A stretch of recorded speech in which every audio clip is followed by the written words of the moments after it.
আসসালামু আলাইকুম রহমতুল্লাহি বরকাতুহু। বিসমিল্লাহির রহমানির রহিম। জুলুম নির্যাতনের মোকাবেলায় আমাদের করণীয় কি?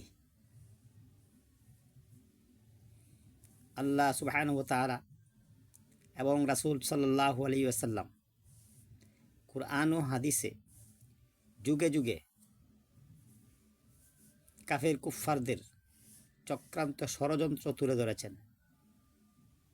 এর উদ্দেশ্য এই নয় যে আমরা মুসলিমরা ভয় পেয়ে হাত গুটিয়ে বসে থাকব এবং হিকমার নামে কোরআন ও সুন্নাহের ওই সকল বিষয়গুলো আলোচনা করব এবং আমল করব যাতে কাফেররা খেপে না যায়। এটা হতে পারে না।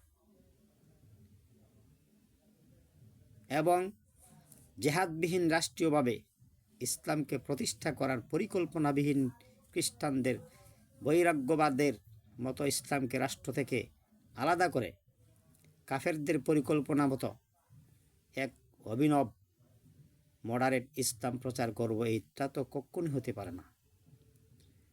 এটা আল্লাহর উদ্দেশ্য না, এটা ইসলাম সমর্থনও করে না। জুলুম নির্যাতনের মোকাবেলা আমাদের করণীয় অবশ্যই আছে, বিপরীত করতেই হবে। শুধু আমাদের উপরের আর জমিনের নিচের কথা বলবো, এটা আবার কি?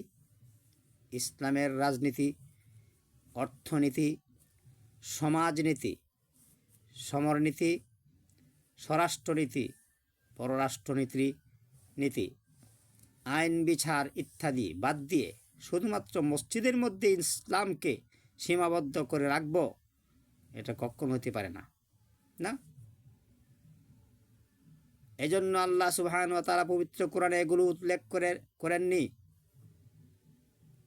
এগুলো উল্লেখ করেছেন যাতে মুমিনরা যে কোনো কঠিন পরিস্থিতি ও যে কোনো জুলুম নির্যাতন সহ্য করে ইসলামের উপর অটল থাকতে পারে এবং এই বিশ্বাস রাখে যে তাদের পূর্বসূরীদের সাথে যেই আচরণ করা হয়েছে তাদের সঙ্গেও সে আচরণই করা হবে এবং শেষ পর্যন্ত বিজয় মুমিনদের জন্যই অবধারিত।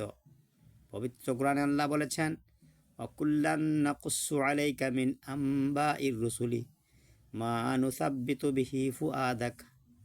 আর রাসূলদের এ সকল সংবাদ, আল্লাহ পাক বলতেছেন, রাসূলদের এ সকল সংবাদ আমি তোমার কাছে বর্ণনা করছি যার দ্বারা আমি তোমার মানকে স্থির করি। পবিত্র কোরআনে আরেক আয়াত আল্লাহ সুবহানাহু ওয়া তাআলা, অন্যান্য আয়াতের মধ্যে অনেক কিছু আছে। সুতরাং আল্লাহ সুবহানাহু ওয়া তাআলা কোরআন এবং হাদিসের মধ্যে এই বিষয় আছে, নির্যাতন মোকাবেলায় অবশ্যই বিপরীত নির্যাতন করতে হবে। সেই হিসাবে আমাদের করণীয় আছে, যে করণীয়গুলো কোরআন এবং হাদিসের মধ্যে রয়েছে।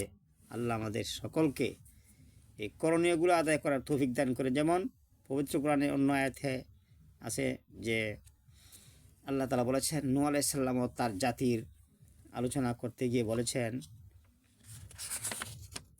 তিলকা মিন আম্বাইল গায়বি নুহিহা ইলাইকা মা কুনতা তা'লামুহা আনতা ওয়ালা কওমুকা মিন ক্বাবলি হাযা ফাসবির ইন্নাল আকিবাতা লিল মুত্তাকিন।